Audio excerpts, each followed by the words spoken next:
정말 적절한 표현인 것 같아요. 입시 대리모, 그러니까 좀 제가 그런 지금은 이제 그러니까 어떻게 보면은 맞춤형 심부름꾼 같은 느낌이랄까요. 기본적으로 거의 아이가 개수로만 치면 한 8개에서 10개는 하고 있는 것 같아요.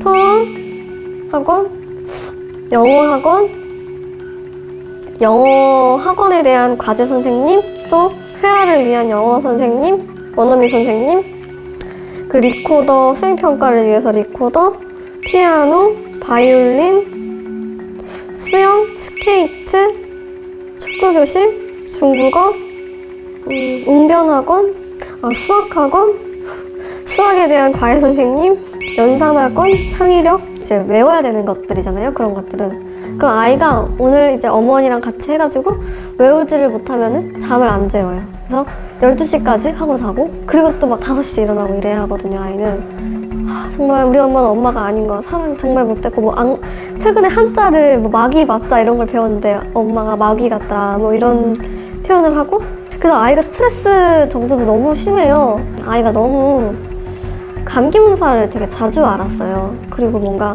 열이 특히 많이 나가지고 응급실도 되게 자주 가고 링겔도 많이 맞고 그랬었는데, 그 링겔을 맞고 나서 몸이 괜찮아진 거를 한번 경험을 하고 나니까 조금만 피곤하거나 힘들면 링겔을 놔달라고 어머니한테 직접 부탁을 하더라고요. 배탈도 자주 나고 항상 거의 얼굴이 하얗고 창백해져 있고 다크서클은 기본적으로 이제 장착되어 있고. 몇 학년이죠? 초등학교 2학년이요.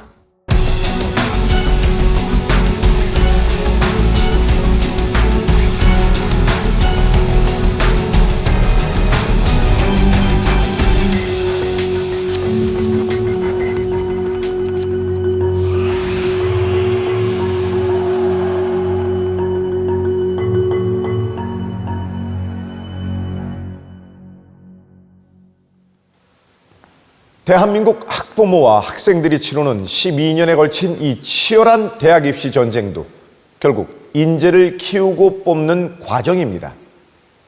성적으로 줄 세워 선발하던 과거와 달리 요즘 대학 입시의 중요한 키워드는 바로 인재입니다. 각 대학마다 원하는 인재상도 천차만별이고 각 기업에서 뽑고 싶어하는 인재상도 세일 수 없을 만큼 다양하죠. 글로벌, 융합형, 창의적 미래 인재, 인재 앞에 붙는 수식어도 화려하기만 합니다. 요구하는 인재상의 눈높이는 높아지는데 우리의 대학 입시 제도는 과연 어떤 인재들을 키우고 있는 걸까요? 부모들의 대리 전쟁으로 만들어진 아이들, 국제중, 특목고, 명문대 입학이라는 지상 목표를 향해 유치원부터 시작되는 치열한 입시 전쟁. 그렇게 12년을 대치동 사교육으로 키워진 아이들을 대치동 키드라 부릅니다. 어렸을 때 너무 지나치게 어렵고 힘들었던 학원 수업이 생각이 나요.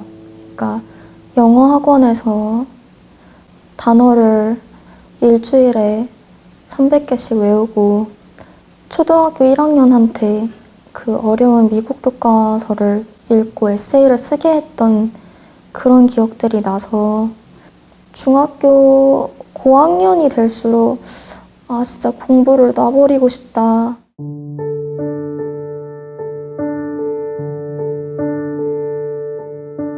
아버지께서는 남들처럼 뺑뺑이 돌려야지 대학 잘 갈 수 있다고, 그래야 점수 잘 나올 수 있다고, 그래서 계속 시키셨던 걸로 기억해요. 난 학원 가는 기계가 아닌데.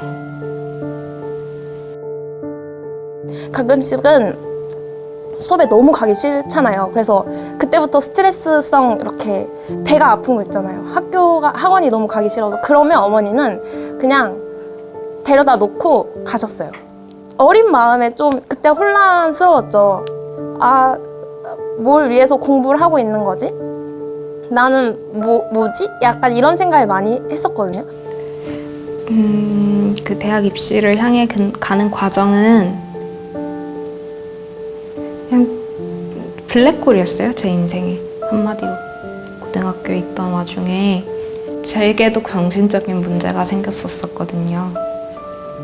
그런 거를 굳이 안 겪었어도 됐었는데 라는 생각을 해요.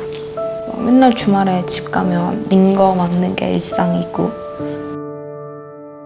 어릴 때부터 부모님이나 친척, 다른 선생님들이 저에게 가지는 기대가 왠지는 모르겠지만 굉장히 컸어요. 그 기대에 부합하게 만들기 위해서 주위에서 계속 굳이 할 필요가 없어 보이는 문제집을 계속 풀게 하고 공부를 억지로 시키고 그러다 보니까 아무래도 조금 스트레스가 많이 쌓였던 것 같아요. 어릴 때부터. 치료를 받으려고 몰래 돈을 모았다가 결국 들킬까 봐서 병원 가서 진단을 제대로 받는 걸 포기했었거든요. 우울증을. 입시를 향한 무한 질주 속에서 하루하루 소진되는 아이들. 지독한 공부와 잔혹한 경쟁. 아이들에게 남은 것은 우울증과 무기력뿐입니다. 한창 미래를 꿈꿔야 할 나이. 하지만 번아웃된 아이들은 대학에 가기도 전에 지쳐버렸습니다. 아무것도 하기 싫고 굉장히 무기력하고 밖에 나가는 게 무서울 정도로 그런 경우도 있었고요.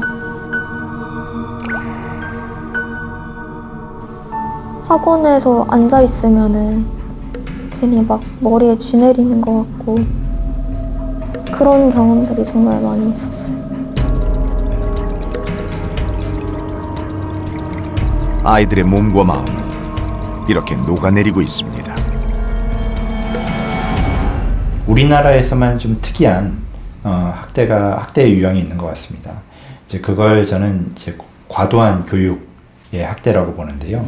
사실 번아웃된 아이들에게 제일 좋은 처방은 나가서 신나게 뛰어놀고 운동도 하고 다른 아이들과 적극적인 교제를 나누는 겁니다.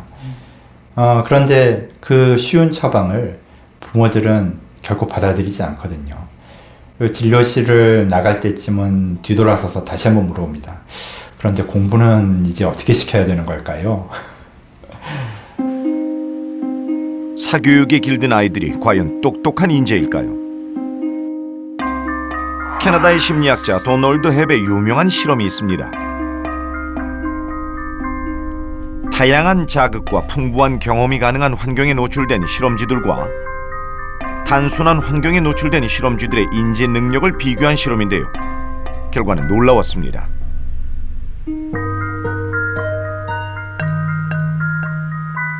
활발하게 놀이기구를 타며 끊임없이 주변을 탐색하는 쥐들. 반대로 단순한 환경 속 쥐들의 경우 움직임이 거의 없습니다. 복잡한 미로에 넣자 풍부한 환경에서 자란 쥐들은 단순한 환경 속 쥐들보다 더 빨리 미로에서 탈출했습니다. 풍부한 환경과 자극이 뇌의 신피지를 발달시켜서 인지 능력이 훨씬 뛰어났기 때문이죠. 아이들도 단순 반복적인 그리고 너무 틀에 짜여진 자극. 그래서 예를 들어서 뭐 부모가 우리 아이는 이런 걸 배우고 이렇게 자라야 되니까 다 프레임을 짜놓고 하나씩 따라가면서 채워가는 그런 자극이 아니라 어떻게 보면은 아이들한테 기회를 주는 거예요. 그게 이제 어떤 다양한 자극일 수도 있고 다양한 경험일 수도 있고 열어주는 거죠, 가능성을. 대한민국 학생들이 대학 입시를 위해 포기한 것 3가지가 있다고 합니다. 바로 독서, 친구, 그리고 운동. 그런 환경에서 학부모는 입시 전쟁의 지휘관이 되어 명문대에 갈 아이를 만들어냅니다. 학생 잠재력인가, 부모 경제력인가? 서울대 김세지 교수팀은 부모 배경으로 만들어진 겉보기 인적 자본, 본인의 잠재력으로 성장한 진짜 인적 자본이라는 개념을 바탕으로 서울대 합격률을 계산해봤는데 그 결과는 충격적이었습니다. 본인의 잠재력을 바탕으로 분석한 가상 합격률에서는 지역별로 큰 차이가 나지 않았습니다. 하지만 부모 배경이 반영된 실제 서울대 합격률에서는 지역별 차이가 확연히 드러납니다. 현재 대학 입시에서 학생 잠재력보다는 부모 배경이 더 중요하다는 강력한 증거가 아닐까요? 더 우수한 학생, 더 잠재력이 큰 학생이 받는 것이 아니라 그런 여러 가지 스펙으로 치장되어 있는 학생들이 그 기회를 갖는다라고 했을 때는 사실 인재 적재적소 배치 원칙에 비춰봤을 때 효율성의 문제가 생길 수가 있습니다. 그래서 잠재력이 좀 큰 아이들이 정말 우수한 교수진을 만나서 그래서 거기서 최고의 어떤 어떤 학업 과정을 통해 가지고 훌륭한 연구자도 나오고 노벨상 수상자도 나올 수 있고 그렇게 되겠죠. 입시 경쟁이 격화된 사회에서 학부모 집단이 자기 자녀에 대해서 자녀의 미래 준비를 철저히 기획하는 이른바 이제 디자인 베이비. 그러니까 디자인 베이비가 제 생각에 이제 만들어진 인재, 급조된 인재, 이제 더 지나치게 얘기하면 이제 가짜 인재 이렇게 얘기할 수가 있죠.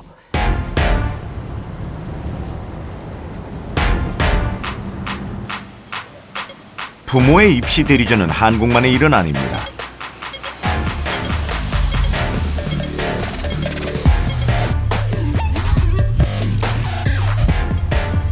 극성스러운 교육열로 타이거맘이라 불리는 홍콩 학부모들.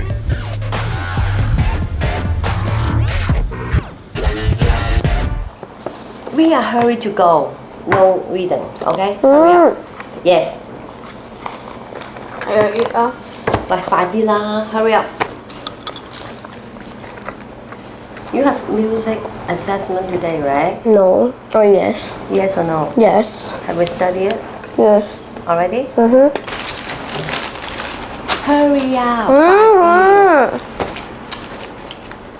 아이들과의 대화 주제는 온통 시험 성적과 공부에 관한 것입니다.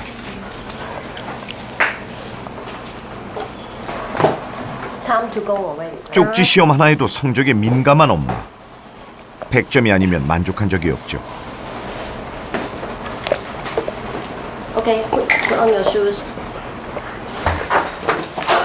두 딸의 등교로 하루가 시작돼 한밤중까지 학원에 데려가고 데려오는 일로 엄마의 하루 일과표는 꽉 차 있습니다.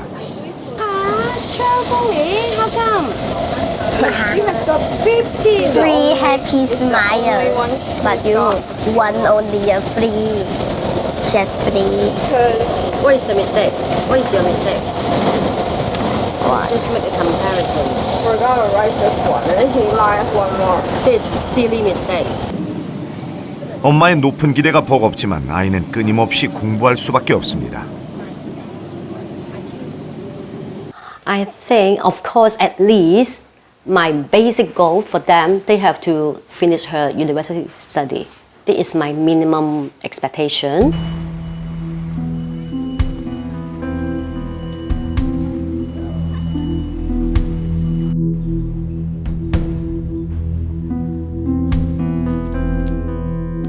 극소수만이 명문대학에 진학할 수 있는 홍콩의 입시 경쟁. 명문대를 선망하는 것도 학생들의 압박감도 우리의 현실과 별반 다르지 않습니다. 그런데 최근 홍콩 사회를 뒤흔든 충격적인 사건이 벌어졌습니다. I think it's really because of the result. On Friday, the day before, I'm playing sport with him, and he has smiled happily. But I don't know what happened. Is suddenly.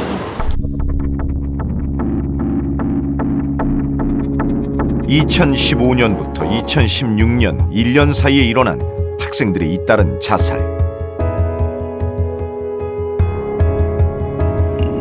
그런데 한 가지 특이한 점이 있었습니다.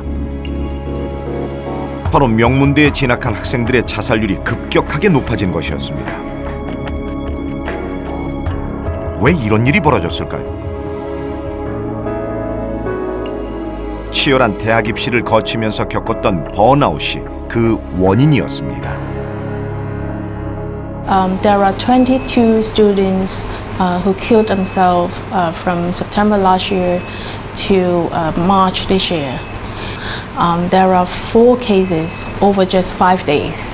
The whole community was actually shocked when we, read the newspapers and saw a spike in the number of suicide cases over the past 6 months.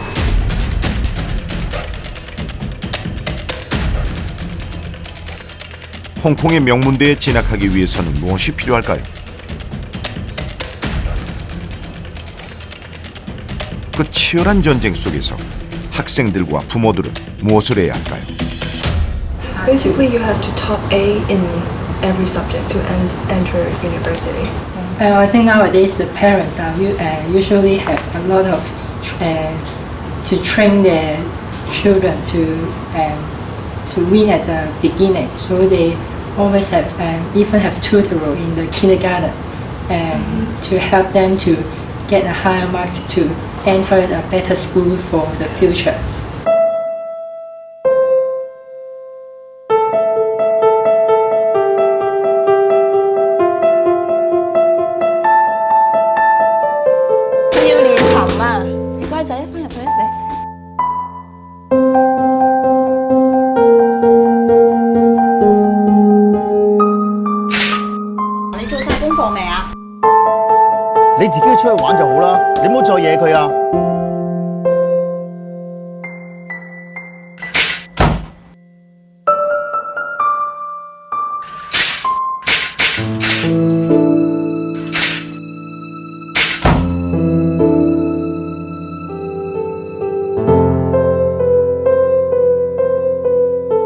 Come, we will be late for your class.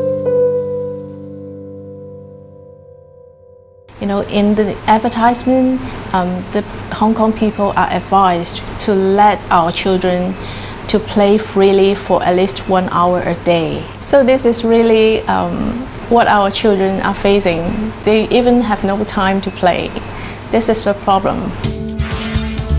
홍콩 대학교 로빈 멜로코 교수의 연구에 따르면 교도소의 죄수들보다 초등학생들의 야외 활동 시간이 적었습니다. 놀 시간조차 허락되지 않는 입시 전쟁 속에서 아이들은 사육당하고 있는 것이죠. 홍콩 학생들의 학업 시간도 충격적이긴 마찬가지입니다. 하지만 세계에서 가장 많은 시간 동안 공부하는 건 바로 한국의 학생들입니다.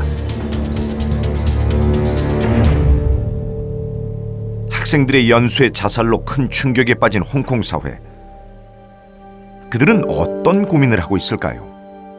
What I'm always thinking is that is studying more important than the life, and then ask them to conform to whatever that we want them to do.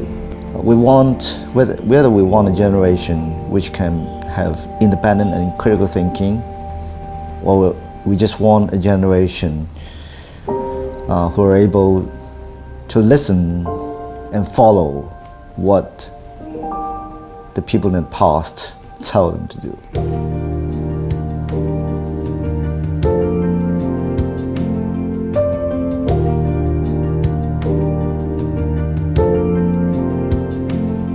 타이거맘이라 불리는 부모들의 대리 전쟁 속에서 아이들은 지쳐가고 있습니다. 아이들의 이딴 죽음 앞에서 인재 양성을 위한 홍콩 사회의 고민 또한 깊어져 가고 있습니다. 여기 남다른 창의와 혁신으로 기존의 틀을 깨고 새로운 것에 도전한 사람들이 있습니다. 끊임없이 실패하며 스스로의 힘으로 거둔 성공이었죠. 그렇다면 우리 사회는 어떤 인재를 원하고 있을까요? 본인의 노력과 잠재력만으로도 성공할 수 있는 진짜 인재를 제대로 키워내고 있을까요?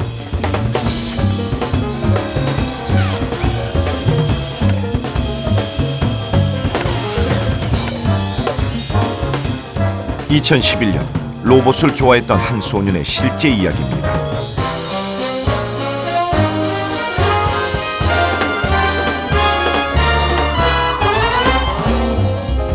소년은 다른 공부는 못했지만 유난히 과학을 좋아했고 혼자서도 로봇을 뚝딱 만들어냈죠.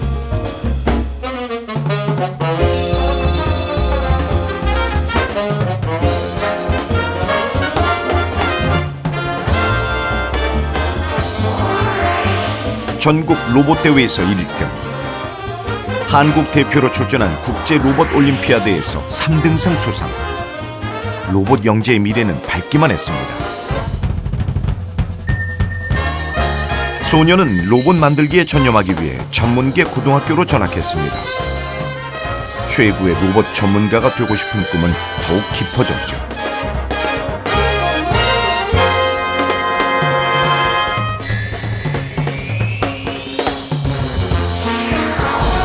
소녀는 그토록 바라던 과학 특성화대학에 입학했습니다. 하지만 대학에 들어온 후 로봇에 대한 소년의 꿈과 열정은 곧 벽에 부딪혔습니다. 영어로 진행되는 수업들, 복잡한 미적분 수업. 소녀는 뒤처지지 않기 위해 매일 새벽까지 공부했습니다. 코피를 흘리며 열심히 노력했지만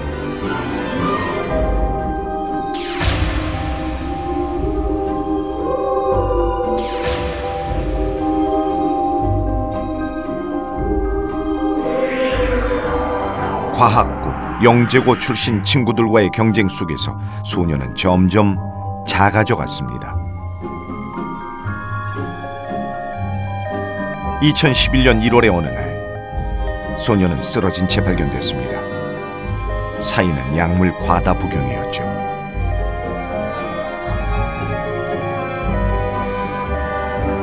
로봇을 사랑하던 소녀의 꿈은 그렇게 1년 만에 사라졌습니다.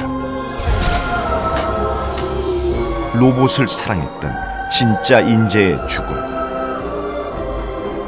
우리 사회는 노력과 잠재력을 마음껏 발휘할 수 있는 환경을 만들어주지 못했던 것이죠. 그렇다면 부모 배경으로 치장한 학생을 가짜 인재, 본인의 노력과 잠재력으로 성장한 학생을 진짜 인재라고 했을 때 이 둘은 어떤 차이가 있을까요? 제작진은 진짜 인재, 가짜 인재의 차이를 볼 수 있는 놀라운 자료 하나를 입수했습니다. 2013년부터 2016년까지 4년간의 학점 변화를 살펴보겠습니다. 입학 당시 가장 우수한 성적이었던 영재고 아이들의 학점은 갈수록 하락하고, 꼴찌였던 일반고 아이들은 영재고 학생들을 무섭게 추격하여 대학 2학년을 마칠 즈음에는 완전히 역전하게 됩니다. 높은 학비 부담으로 부유한 학생이 다수인 영재고는 사교육과 선행학습을 등에 업고 처음엔 앞서기 시작합니다. 하지만 이 효과는 오래가지 못합니다. 수업이 어려워지는 2, 3학년 무렵부터 부모 배경이 아니라 학생 본인의 노력과 잠재력이 빛을 발하기 시작하는 것이죠.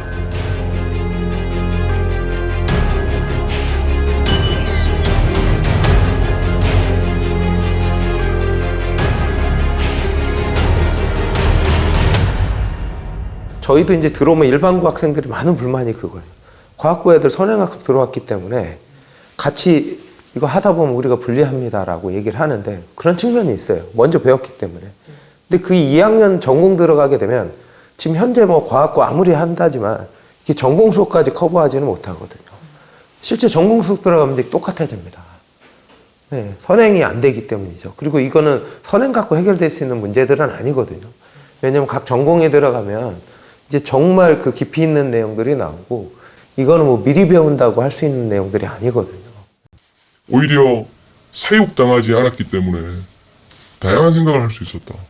만일 이 학생의 진로를 쉐이핑하기 위해서, 만들기 위해서 부모가 초등학교 때부터 개입한다. 제 보기에는 사육당한 어떤 인재도 어떠한 다양한 경험을 한다고 하더라도 상당 기간 잘 양육되어 왔기 때문에 스스로 무언가를 결정하고 그걸 실행하는 데 익숙하지 않다. 부모의 경제력과 사교육으로 만들어진 가짜 인재. 그렇다면 진짜 인재의 조건은 무엇일까요?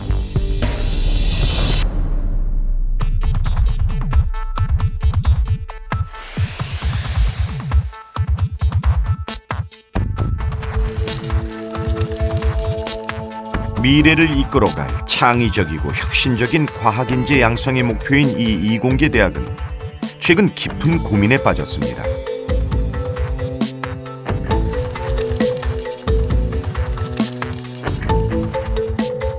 고교 시절엔 모두가 남부럽지 않은 공부 실력을 자랑하던 인재들.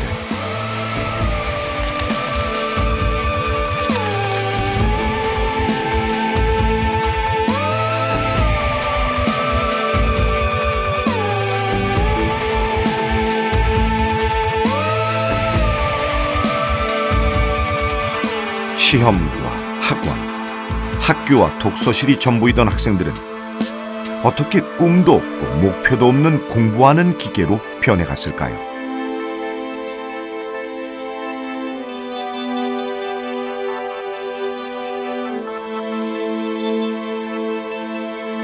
중학교 3학년 딱 졸업하고 제가 2012년에 과학고를 딱 들어갔어요. 2012년 3월 3일 딱 입학식 끝나고 바로 그날 밤에 저녁 먹고 12시 반까지 독서실에 가두는 거예요. 왜 공부하고 있는 거지? 왜 이렇게 하고 있는 거지? 라고 생각할 겨를에 양옆을 둘러보면 학생들은 미친 듯이 공부를 하고 있어요. 그래서 왜 공부하지라는 생각을 하는 동시에 좌우를 둘러보면 공부를 하고 있기 때문에 따라서 했던 것 같아요.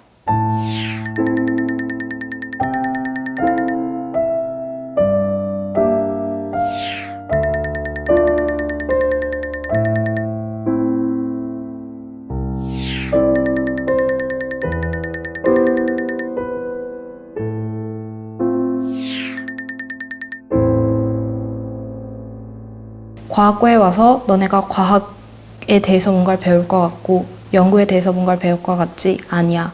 너희는 지금부터 대입을 향해 달려갈 거야. 라고 얘기를 하시더라고요. 공부라는 게 내가 하고 싶어서 하는 게 아니라 그냥 주어졌으니까 하는 거지 라는 게 되게 짧은 시간인데 엄청 효과적으로 학습이 된 것 같아요. 그래서 대학 와서 다시 그걸 되살려내기가 힘든 것 같아요. 중학교 때는 어쩌면 어렸을 땐 했었던 그런 것들을. 과학에 대한 흥미를 잃어버린 과학고 아이들. 우리는 그 결과를 OECD가 주관하는 피사 시험을 통해 확인할 수 있었습니다. 과학 점수는 최상위권에 있는 한국 학생들. 하지만 과학의 즐거움 지수에선 OECD 평균에 한참 못 미칩니다.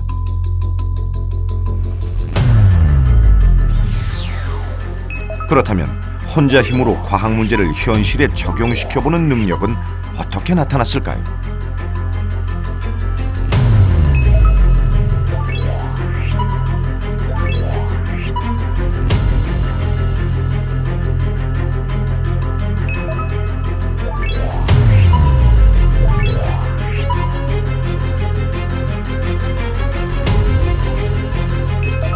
과학의 즐거움도 혼자 힘으로 해나가는 능력도 떨어지는 한국의 아이들.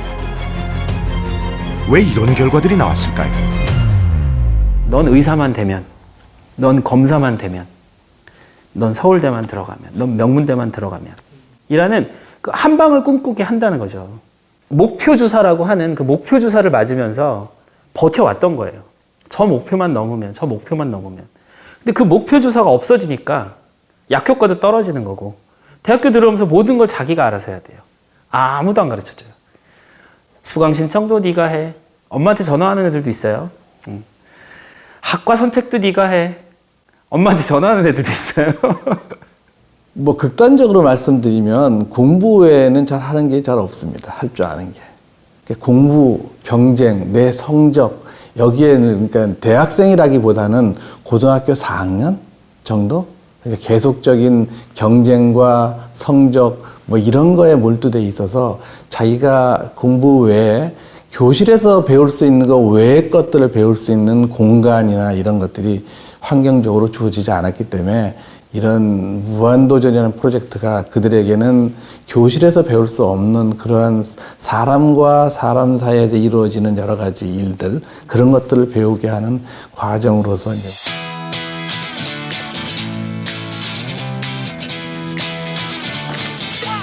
가방에서 꺼내는 물건들이 심상치 않은데요. 과학 공부나 실험과는 거리가 멀어 보입니다.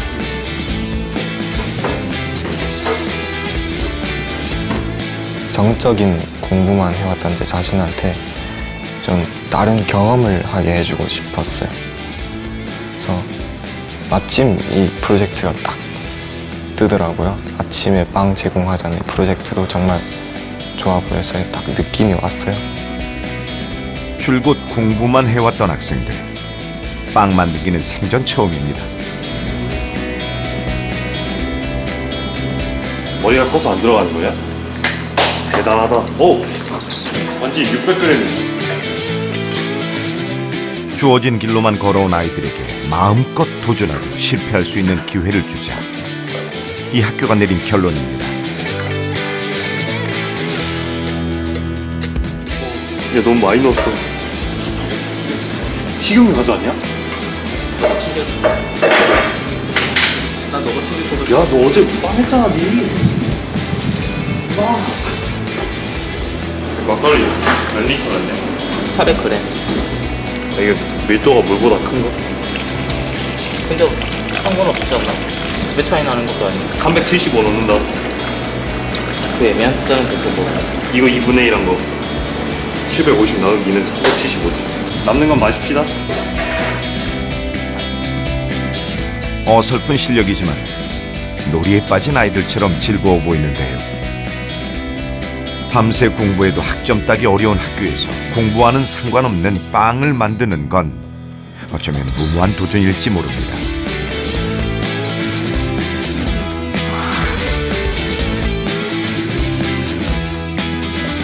그런데 이 학생들은 왜 도전 과제로 빵을 만들게 됐을까요?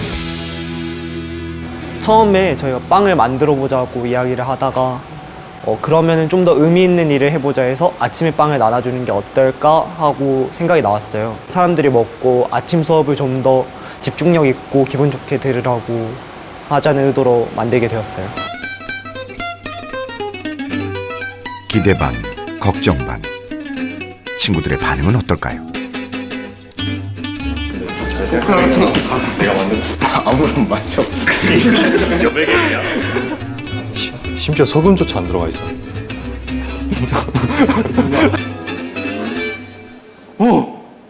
우주 같은 맛이 나. 아무것도 없어.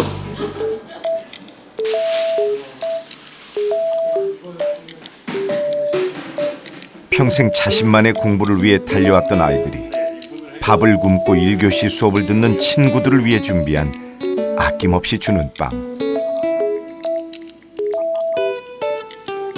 메뉴는 SNS를 통해 친구들에게 사전에 공지합니다.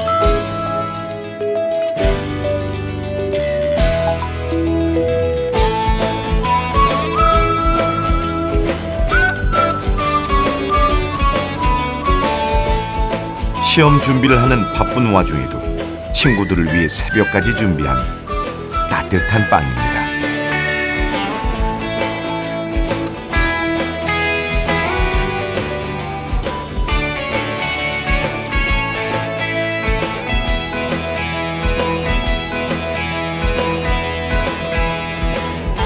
전공과 상관없는 딴짓을 하며 이 아이들은 무엇을 얻었을까요?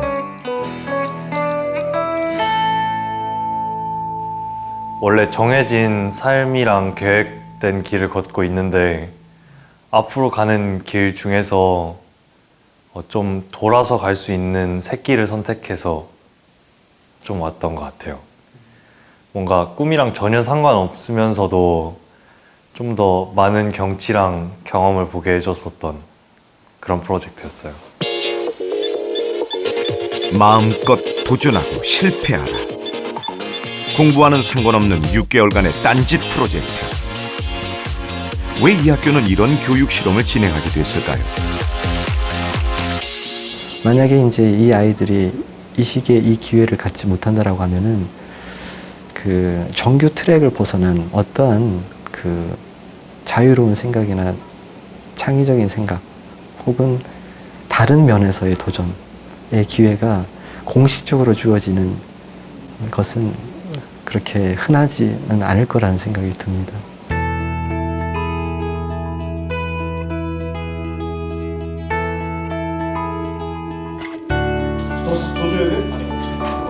프로젝트 기간 중에 어김없이 찾아온 중간고사 기간. 대학만 가면 장밋빛 미래가 펼쳐질 줄 알았지만 여전히 이곳에서도 1등부터 꼴찌까지 성적 경쟁은 치열합니다. 말 그대로 고등학교 4학년의 연장인 셈이죠.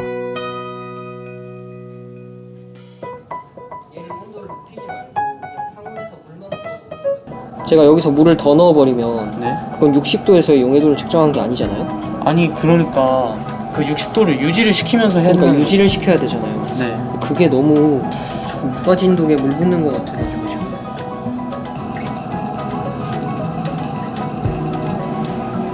일단 좀 더 넣어볼게요. 다 안 녹았으니까.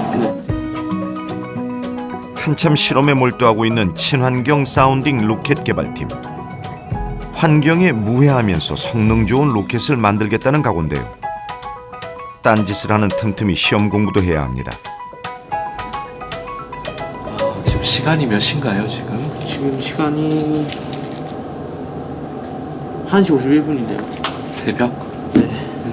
실험하다가 남은 시간에 시험 공부하고 그러고 있죠. 보통 학생은 공부를 하는 게 본분이고 뭐 그러니까 딴짓하지 말고 공부해라 그렇게 얘기를 하시잖아요. 그런데 어쩌면 그 딴짓이 실제로는 그런 소위 말하는 의미 없는 딴짓이 아니라 뭔가 의미 있는 딴짓이 될 수 있지 않을까 해서 딴짓을 많이 하자. 아 잠깐만요. 여기서 전공에서 좋은 성적을 받고 연구원이 되는 게 정해진 코스. 지금 기록이가 어떻게 돼요? 하지만 학생들은 하고 싶은 일이 뭔지 조금씩 알아갑니다. 입시에 치여 잊고 있던 꿈과 열정을 찾아 나서기 시작했습니다. 실패가 뒤따르는 도전. 딴짓이 그 출발점이 되고 있습니다.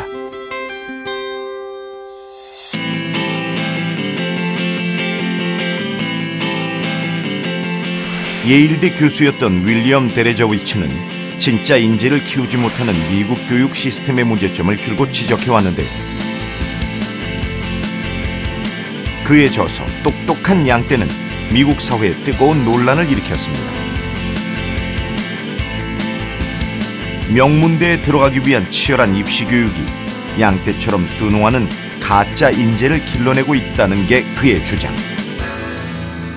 Listen, if you do something every waking minute of your life, starting from when you're a little kid until you're 18 or 20, you're going to be great at it. You are going to be excellent, and they're excellent at taking tests. They're excellent at writing papers.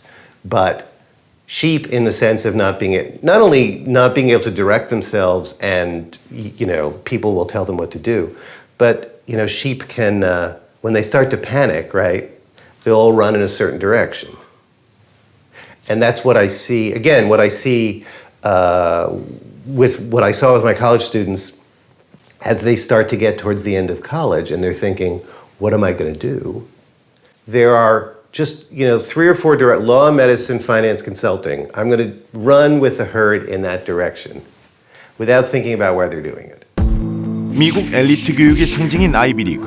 엄청나게 비싼 학비 부담 때문에 부모의 경제력은 필수적인 조건이죠. 또한 부유한 부모가 명문대 입학을 위해 어릴 때부터 아이들을 정해진 코스에 따라 키워나갑니다. 이 때문에 공부를 잘할지는 몰라도 창의적이고 비판적인 사고를 할 수 없는 부모에 의해 키워진 양떼들이라는 것입니다. And I described students today and myself as sleepwalkers or zombies because we're just going along without thinking about where we're going. We're just doing the next thing that the grown-ups tell us to do. To me, it's about developing the courage to not only make the safest choice. And that can often mean the courage to defy your parents.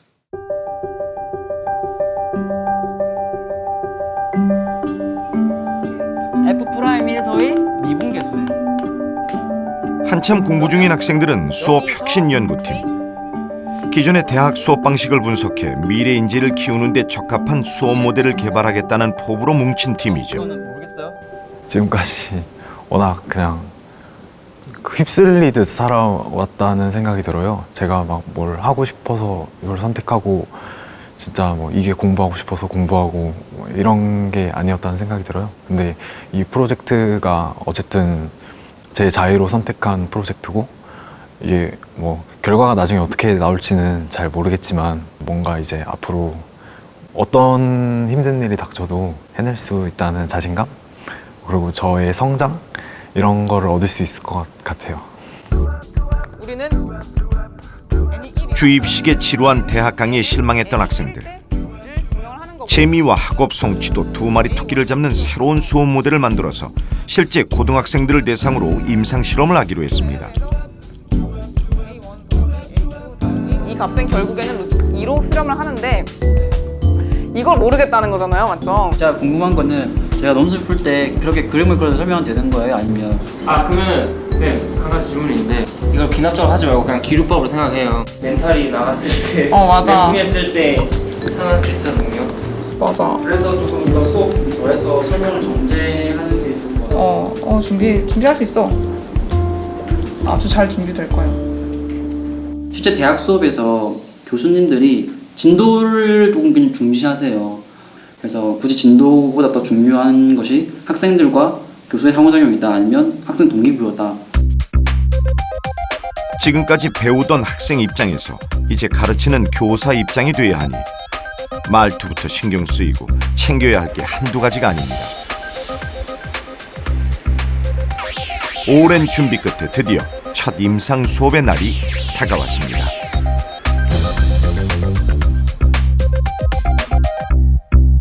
네, 저는 수열 맡은 수열 부분 가르쳐드릴 고한솔이라고 합니다. 반가워요. 네. 먼저 기존 학교에서 흔히 볼 수 있는 강의 중심형 수업. 과목은 고2 대상의 수리 논술인데요. 처음이라 그런지 어려운 수학 수업에도 집중하는 모습입니다.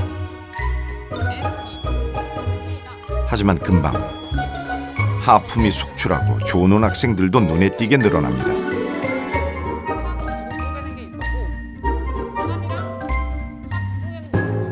잠깐 10분 정도 쉬고 다시 수업할게요.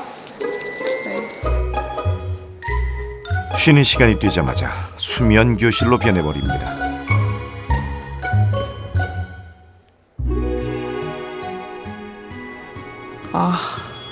이런 탄식만 계속 나오고. 근데 또 되게 못됐다고 생각이 드는 거는 초반부에서 후반부로 진행이 될수록 조는 아이들이 늘어났는데 그거 보면서 성공이다라는 마음이 일각에서 들어가지고 그러니까 그런 마음 때문에 더 죄책감이 있는 것 같아요. 사실은 성공이다라는 생각도 했어요.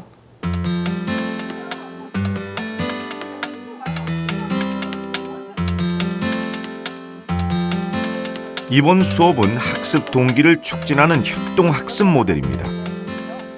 일방적인 주입식 강의가 아닌 학생들의 참여와 협동으로 문제를 해결하는 방식이죠. 저한테 힌트 달라고 하세요. 얼마든지. 빠른 시간 안에 풀 수 있는 문제 아닙니다. 논술 문제예요. 친구들을 모두 경쟁자로 여기며 혼자 하는 공부에 익숙했던 학생들이 조금씩 변합니다. 교사는 학생들에게 정답을 알려주는 대신 답을 직접 찾을 수 있도록 안내해 줍니다. 숫자가 똑같으면 나눠도 상관없는데 숫자가 다르니까 만들면 되잖아. 뭔 소리야? 만들어.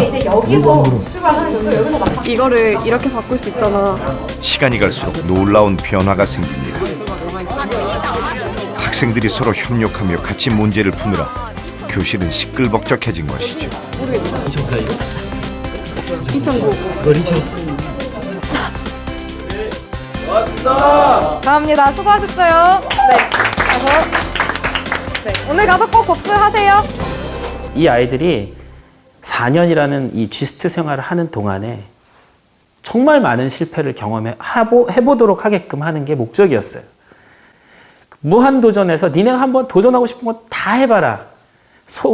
사실 내심으로는 다 안 될걸? 이게 목표였어요. 이걸 미리 알고 세상에 나가면 더 창의로운 애, 더 적극적인 애, 더 뛰어다니는 애가 될 텐데 이걸 모르고 나가면 움츠러들고 한 번 실패하면 움츠러들고 한 번 막히면 답이 없어요. 창의라는 게 없죠.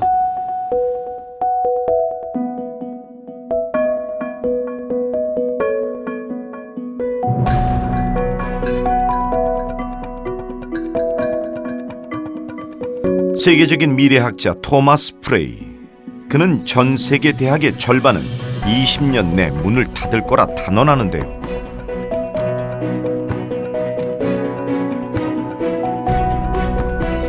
그가 꼽은 미래의 유망 직업 50가지를 볼까요? 유산 관리자, 기념비 디자이너, 대학 해체자, 처음 들어보는 낯선 직업들. 4차 산업혁명이 이끄는 미래 사회엔 어떤 인재가 살아남을까요? Somebody who is the key skills for the future will be people that are resilient, that are flexible, that are very driven, that are very resourceful. Well, we don't do it by just putting everybody in the same class. That I think works against us. I think it's important that we create this hyper-individualized education system that works on the interests of the students at the time that they're interested in it, learning at a pace that they're comfortable with learning, and with topics and surrounded by people that can help them, coach them, and encourage them rather than to browbeat them if they're doing things poorly. 미래 인재의 조건은 다양합니다. 분명한 건 부모가 대학 입시를 위해 디자인해온 아이들은 진짜 인재와 거리가 멀다는 사실이죠. 아프니까 앞방이다. 창의적인 미래 인재 양성을 목표로 시작된 무한도전 프로젝트. 생전 처음 마음껏 딴짓에 도전했던 학생들. 6개월 동안 목표를 이루기보다 실패가 더 많았습니다. 그 시간 동안 학생들은 인재가 되는 길을 찾았을까요? 6개월 전까지만 해도 그냥 가짜 인재라고 말했겠지만 지금은 진짜 인재라고 말하고 싶어요. 열정도 있고 이제 뭘 할 수 있을 것 같은 이제 그런 느낌도 있고 뭐 취업도 못할 수도 있고 백수가 될 수도 있겠고 뭐 연구도 못할 수도 있겠지만 저는 그래도 지금 이 순간에는 저는 매일매일 더 나은 사람이 되고 있고 모두 다 가짜 인재일 수 있을 것 같아요. 모두가 다 가짜 인재고 그냥 진짜 인재는 가상의 그런 것이고 다들 이게 되려고 이렇게 자기 길을 가고 그럴 것 같아요. 제 생각. 전 진짜 인재가 되고 싶은데요. 그러니까 저 그 중간 어디쯤에 있지 않을까요? 진짜 인재냐 가짜 인재냐 이렇게 물어본다면 아직은 가짜 인재다. 근데 진짜가 되고 싶다. 이렇게 말할 것 같네요.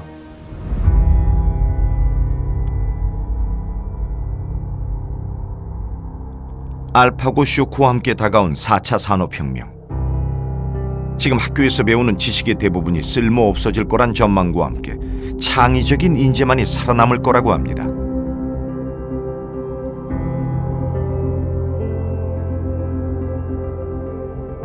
하지만 오늘도 학원을 돌면서 대학 입시에 매달리는 게 우리 학생들의 현실.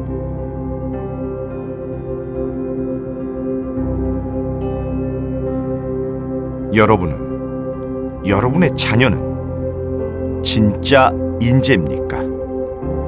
가짜 인재입니까?